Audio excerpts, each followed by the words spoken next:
आज vlog start होची kitchen रू। तो फर्स्ट मु फ्रेश हो गली चकुली रे सब पकईकिना प्याज धनिया पत्र कंचा मरच आउ जीरा से सब पकईकिना ब्रेकफास्ट बनैली। तापर फर्स्ट मम्मी को देली तापर मु खाइली। आउ समर वेकेशन रे किछि नुआ शिखिबे बोली भाबिथिली। तो फर्स्ट एठी दीदी मते सिलाई सिखौतला माने बहुत दिन रो शिखि भाबुथिली बट टाइम हो नथला सेमति किछि।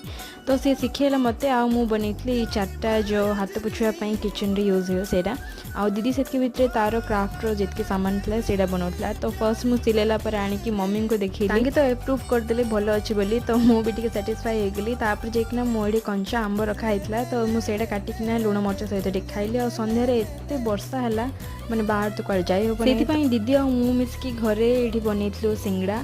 तो गर्मा गरम सिंगड़ा वर्षा दिन में क्या इच्छा न हुए तो बनैलु आमे। तापर बहुत सारा चटनी सहित मिसेकी खाइलु मस्त लागला टेस्टी होता पूरा।